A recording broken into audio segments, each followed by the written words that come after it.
Oke, Assalamualaikum warahmatullahi wabarakatuh. Pada pertemuan kali ini kita akan membahas mengenai kisi-kisi PPKN untuk penilaian tengah semester ganjil nanti. Mohon diperhatikan video ini dengan baik agar nilai ulangan kalian mendapatkan nilai yang maksimal dan tidak ada yang remet. Amin ya. Oke, kita mulai aja ya. Oke, yang pertama kita akan masuk mengenai makna hak dan kewajiban warga negara.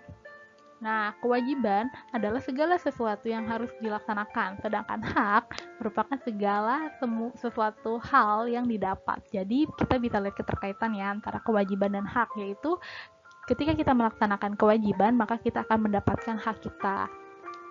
Lalu, apa yang membuat beda antara hak asasi manusia dan hak warga negara?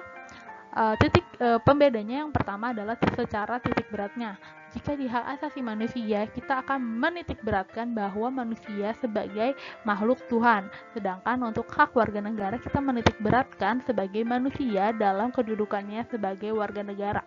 Nah, yang membuat beda adalah di sini.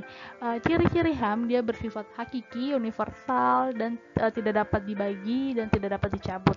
Sedangkan untuk warga negara, dia bersifat terbatas atau terbatas di status kewarganegaraannya dan dapat dicabut. Kenapa? Karena kalau di hak asasi manusia, manusia ini kan akan selamanya menjadi manusia. Ya, walaupun dia mati itu dia juga akan disebut sebagai manusia. Sedangkan kalau warga negara ini, misalnya warga negara Indonesia berganti status warga negaraannya misalnya menjadi warga negara Prancis, itu maka hak warga negara Indonesianya akan dicabut. Seperti itu ya. Jadi perbedaannya antara hak asasi manusia dan hak warga negara adanya di situ. Lalu siapa sih yang disebut sebagai WNI atau warga negara Indonesia? Jadi warga negara Indonesia adalah orang-orang bangsa Indonesia dan orang-orang bangsa lain yang disahkan dengan undang-undang sebagai warga negara. Mengapa di sini bisa dikatakan orang-orang bangsa lain? Karena orang-orang dari bangsa lain bisa menjadi warga negara Indonesia melalui beberapa prosedur, diantaranya melalui naturalisasi. Nah, ketika seseorang telah mendapatkan status warga negara Indonesia, dia akan disahkan melalui undang-undang. Jadi undang-undang lah yang mengesahkannya. Ya, maksudnya kenapa? Jadi untuk menjadi seorang warga negara Indonesia ini kan tata caranya itu sudah diatur oleh undang-undang. Makanya kenapa bisa dikatakan bahwa undang-undang yang mengesahkannya ya. Lalu jaminan atas hak setiap orang untuk mendapatkan status kewarganegaraannya yang tidak dapat dicabut secara semena-mena diatur di dalam Undang-Undang Dasar 1945 pasal 26 ayat 1 ya. Mohon diingat pasal 26 ayat 1. Oke, selanjutnya kita akan masuk ke substansi hak dan kewajiban warga negara dalam Pancasila. Nah, Pancasila ini kan kedudukannya sebagai dasar negara. Jadi, dalam menjalankan negara kita berdasarkan Pancasila. Salah satunya dalam menjamin hak dan kewajiban warga negara. Di sini Pancasila ini menjamin hak asasi manusia dan hak warga negara melalui nilai-nilai yang terkandung di dalamnya. Nah, untuk melihat nilai itu, kita bisa melihat dari 3 nilai. Yang pertama, nilai dasar, yaitu yang berkaitan dengan hakikat kelima sila di Pancasila, sila ketuhanan, dan lain-lainnya.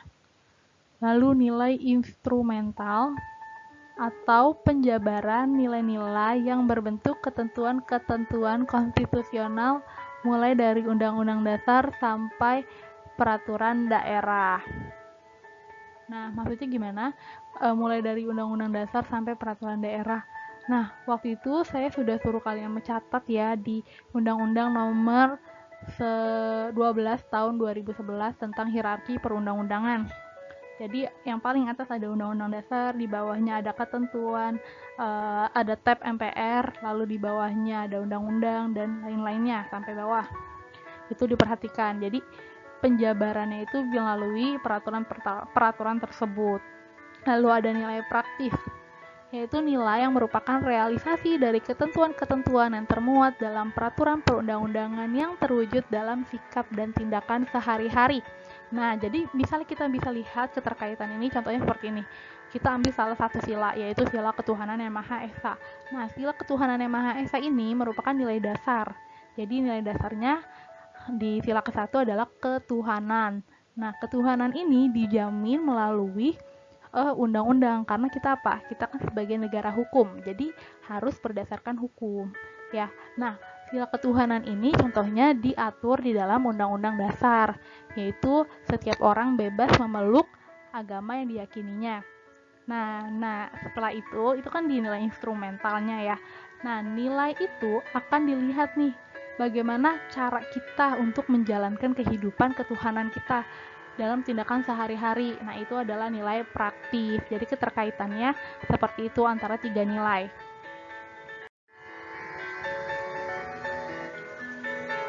Selanjutnya, kita akan masuk ke faktor-faktor pelanggaran hak dan pelanggaran kewajiban warga negara. Yang pertama ada sikap egois. Sikap egois di sini dimaksudkan ketika seseorang merasa bahwa dirinya hanya memiliki hak. Jadi dia hanya menuntut hak-haknya dia saja tanpa memikirkan atau menjalankan atau melaksanakan kewajibannya ya. Jadi faktor internal ini jatuhnya ke sikap individu, masih bersifat individualis ya. Lalu rendahnya kesadaran terhadap peraturan. Jadi dia hanya merasa dia ini dilindungi oleh hukum, tetapi dia sendiri tidak melaksanakan atau tidak menjalankan kewajiban dia, yaitu menghormati hukum, tidak punya kesadaran hukumnya dia rendah gitu ya. Lalu sikap tidak toleran, artinya orang ini hanya menganggap bahwa dirinya lah yang memiliki hak dan orang lain tidak memiliki hak, maka dia bisa semena-mena seperti itu ya. Lalu ada faktor internal eksternal, itu faktor di luar dari diri individu, yaitu ketidaktegasan aparat penegak hukum, adanya kesempatan, minimnya sosialisasi peraturan dari pemerintah, dan lain-lainnya. Ini bisa kalian baca sendiri, oke? Selanjutnya ada kasus pelanggaran hak dan pengingkaran kewajiban warga negara. Nah, apa sih yang disebut dengan pelanggaran? Pelanggaran ini terjadi ketika warga negara tidak dapat menikmati atau memperoleh haknya sebagaimana yang telah ditentukan oleh undang-undang. Nah, pelanggaran hak warga negara merupakan akibat dari adanya kelalaian atau pengingkaran kewajiban yang dilakukan baik oleh pemerintah maupun warga negaranya sendiri. Jadi pelanggaran ini tidak hanya diakibatkan oleh pemerintahnya saja, tetapi bisa juga diakibatkan oleh warga negaranya sendiri. Contohnya seperti kemiskinan yang terjadi diakibatkan oleh adanya kesenjangan dalam pembangunan oleh pemerintah. Maka bisa dikatakan bahwa kemiskinan ini salah satu pelanggaran hak dari pemerintah. Tetapi kemiskinan ini juga bisa diakibatkan karena warga negaranya tidak memiliki keterampilan. Contohnya dia malas sekolah walaupun pemerintah misalnya udah membayarkan gitu. Tapi dia malas, emang dia nggak mau karena pola pikirnya dia mikir kalau sekolah itu nggak penting. Berarti di sini yang salah adalah warga negaranya sendiri. Lalu kita akan masuk ke kasus pelanggaran hak warga negara. Contohnya di bidang pendidikan, di mana Undang-Undang Dasar ini telah mengamanatkan bahwa setiap warga negara berhak mengembangkan diri, mendapatkan pendidikan, memperoleh manfaat dari iptek, lalu seni budaya, memajukan diri secara kolektif. Lalu dilanjutkan lagi di pasal 31 ayat 2, setiap warga negara wajib mengikuti pendidikan dasar dan pemerintah wajib membiayainya. Nah, di sini pemerintah ini dalam dana untuk pendanaan sekolah atau pendidikan itu 20% dari APBN dan APBD. Oke, selanjutnya kita akan masuk ke materi hukum. Apa itu hukum? Nah, menurut Plato, hukum merupakan sebuah peraturan yang teratur dan tersusun dengan baik serta juga mengikat terhadap masyarakat maupun pemerintah. Jadi, hukum ini bukan hanya untuk masyarakatnya, tetapi juga untuk pemerintahan. Nah, mengapa dikatakan mengikat? Karena semua masyarakat dan pemerintah ini tunduk di bawah hukum. Apalagi Indonesia merupakan negara hukum ya. Selanjutnya kita akan melihat unsur-unsur dari hukum. Nah, unsur-unsur dari hukum yang pertama ini dibuat oleh lembaga yang berwenang. Di sini dalam artian pemerintah ya. kayak DPR, lalu bersifat mengikat ya. Jadi semua orang baik masyarakat dan pemerintahnya ini tunduk di bawah hukum. Lalu terdapat sanksi atau hukuman jika dilanggar. Lalu mengatur kehidupan masyarakat, karena tujuan dari hukum ini kan untuk menciptakan kedamaian dan keadilan di masyarakat. Selanjutnya kita masuk ke konsep perlindungan dan penegakan hukum. Apa itu yang dimaksud dengan perlindungan hukum? Perlindungan hukum ini dimaknai sebagai daya upaya yang dilakukan secara sadar oleh setiap orang maupun lembaga pemerintahan dan swasta yang bertujuan mengusahakan pengamanan, penguasaan, pemenuhan kesejahteraan hidup, serta sesuai dengan hak-hak asasi yang ada. Nah, perlindungan hukum salah satu contohnya itu dikeluarkanlah Undang-Undang Perlindungan Konsumen, Undang-Undang Perlindungan Saksi, kayak gitu. Jadi, biar hukum ini bisa berjalan, maka kita harus memberikan perlindungan hukumnya dulu.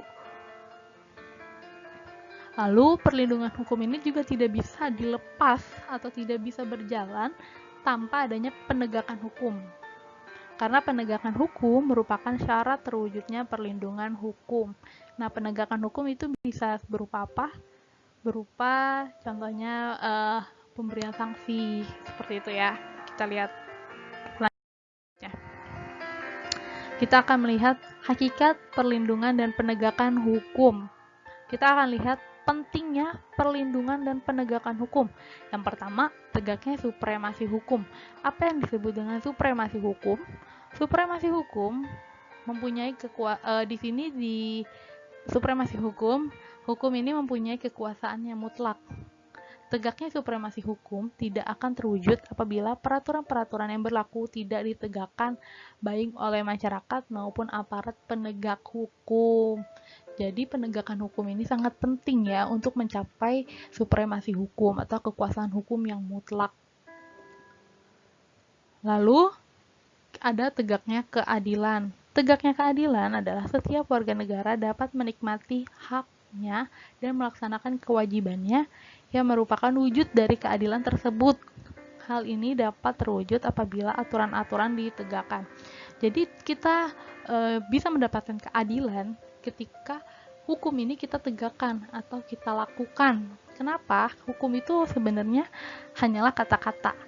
Hukum itu baru akan hidup ketika kita melakukan. Jadi cara kalian untuk melakukan penegakan hukum sebagai siswa, kalian harus menuruti hukumnya tersebut. Jadi tidak ada alasan atau tidak ada kata yang bilang hukum itu dibuat untuk dilanggar. Jika kalian berpikiran seperti itu, maka diri kalian belum memiliki kesadaran hukum, ya. Lalu mewujudkan kedamaian dalam masyarakat. Kehidupan yang diwarnai suasana yang damai merupakan harapan dari setiap orang. Jadi ketika perlindungan hukum sudah dilakukan, penegakannya sudah berjalan dengan baik, maka kedamaian dalam masyarakat ini akan tercapai atau tercipta sebagai tujuan dari adanya hukum di masyarakat. Lalu apa yang dapat diakibatkan ketika tidak ada perlindungan dan penegakan hukum di Indonesia? Yang pertama, kondisi masyarakat menjadi kacau. Lalu tata nilai dan sosial masyarakat tidak terarah. Karena apa? Karena tidak ada pedomannya. Lalu masyarakatnya semeraut, tidak mau menegakkan atau tidak mau melaksanakan hukumnya. Lalu pemerintahnya juga tidak bisa melindungi hukumnya itu sendiri. Jadi akan tercipta suatu kekacauan. Seperti itu. Oke, selanjutnya kita akan masuk. Menurut Soerjono Swekanto, beberapa faktor yang dapat melatar belakangi terciptanya penegakan dan perlindungan hukum adalah yang pertama hukumnya. Kenapa hukumnya? Hukumnya ini harus sesuai dan tidak bertentangan dengan ideologi negara atau tidak bertentangan dengan Pancasila. Contohnya kita negara Pancasila, kita tidak boleh membuat hukum seperti negara di komunis, ideologi komunis atau ideologi liberalis, karena itu tidak sesuai dengan ideologi kita dan tidak sesuai dengan kebutuhan dan kondisi masyarakat. Kenapa? Karena negara kita masyarakatnya ini kan selama ini mengenalnya Pancasila. Ya, kondisi masyarakat ini sudah sesuai dengan Pancasila.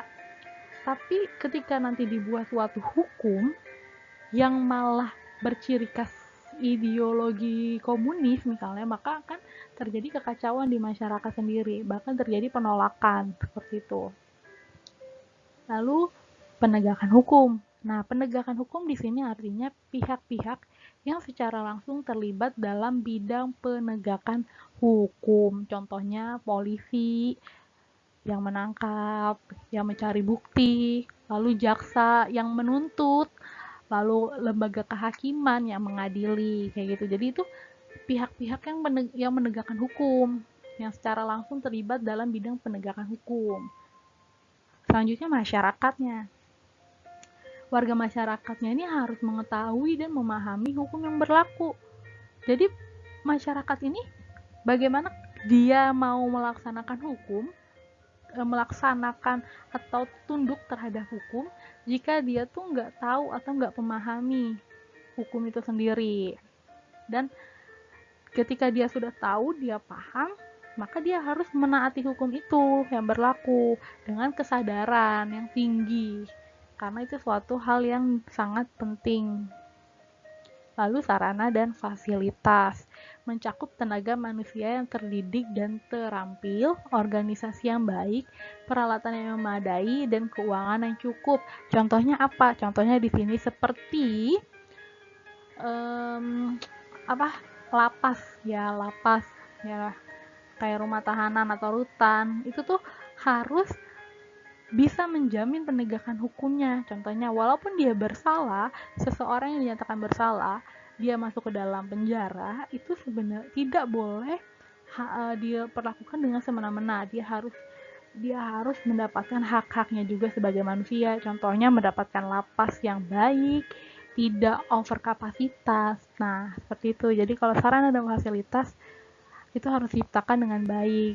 Misalnya sesuai, dalam satu kamar ini hanya 5 orang narapidana.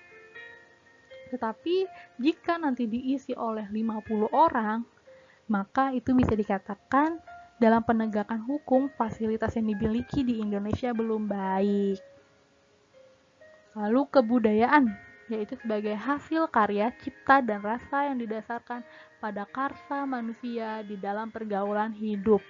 Apa yang dianggap baik sehingga dianut dan dapat dianggap buruk sehingga dihindari. Seperti itu ya. Oke, itulah tadi pembahasan kita mengenai kisi-kisi. Jika ada yang kurang jelas, kalian bisa komunikasikan aja dengan saya, bisa menghubungi saya melalui WA.